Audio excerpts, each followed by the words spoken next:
Hey there, it's Dave with Rental Sheets, and this is a quick video tutorial on analyzing the rental operations and long-term investment for your rental property.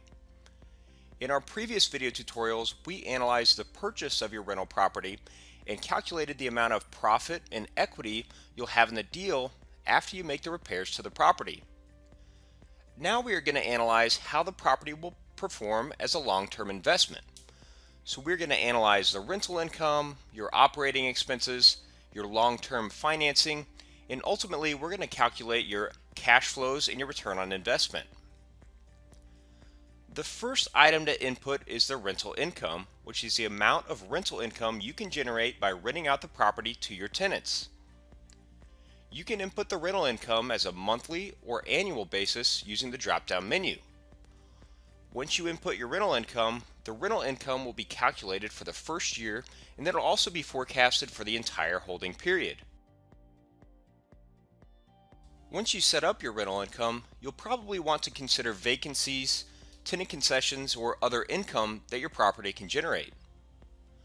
Your property will likely have some vacancies from tenant turnover, so it's usually a good idea to include 5 to 10% for vacancy, or you can input vacancy as a number of months.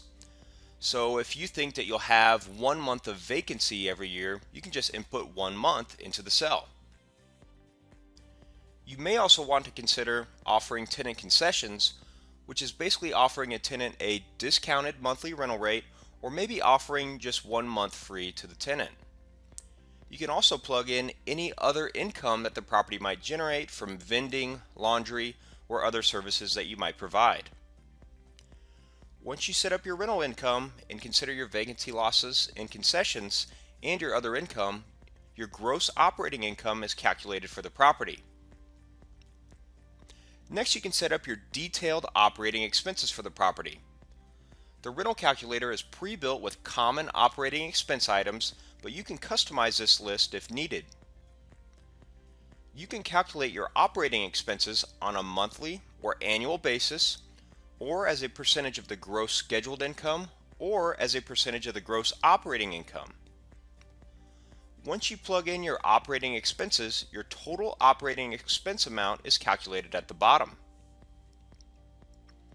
The net operating income is then calculated by deducting your operating expenses from your gross operating income.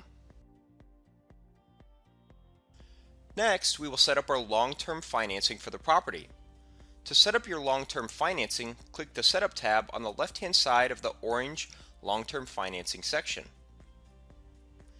In our previous video about the purchase analysis, we set up our short-term financing or our bridge loan financing for the purchase. Now, the long-term financing is the financing that will be utilized for the long-term hold period of the property. This long-term financing can be a conventional loan used to purchase a property, or it can be a refinance loan that is used to pay off the bridge loan and cash out the equity in the deal. The first step to setting up the long-term financing is to input the loan amount. You can input a specific loan amount directly into the cell, or you can select a loan amount from the drop-down menu. On the drop-down menu, you have 3 loan options. You can get a loan for the after repair value, a loan for the purchase price, or you can get a loan for the purchase and the repair costs. Or again, if you don't want to use the drop-down menu, you can simply input your own loan amount directly into the cell. Once you select the loan amount, the calculator will automatically feed in the loan amount based upon your loan selections. Next, you will set up the loan-to-value ratio that the lender requires. Generally, for a conventional or refinance loan, a lender will lend at 75 to 80% of the property value. Once you input or select the loan amount and input your loan-to-value ratio, your long-term loan balance is calculated for the loan. Next, you can set up your loan terms and your interest rate. The loan term is the number of years the loan is being amortized, which will generally be 30, 20, 15, or 10-year lending periods. You can then input the annual interest rate that your lender is charging for the loan. Once you set up your loan amount and your loan terms, your monthly loan payment will be calculated at the bottom. Also at the bottom, you will see a breakdown of your cash outlay from the initial purchase and your cash remaining in the deal after your refinance. Your initial cash outlay is calculated by taking the total project costs and subtracting your initial loan amount. So in this deal, we had $95,000 in cash in the deal when we initially purchased the property with our bridge loan. After we refinanced the property with our long-term loan, we were able to pull out most of our cash in the deal and only had $7,000 left in the deal. So now that we have set up our long-term financing, we can move back to the rental analysis sheet to finalize our rental analysis and review the results. You will see in the orange long-term financing section, it is now filled in with our monthly and annual debt service amounts that we set up on the long-term financing sheet. The spreadsheet breaks down the interest amount and the principal amount paid and calculates your loan balance for each year and the debt service coverage ratio. You also see the investor cash remaining in the deal, which will be used to calculate your cash-on-cash returns below. At the bottom of the rental analysis is a summary of your rental returns and your results. The first section is your property value results, which calculates your property value and your property appreciation.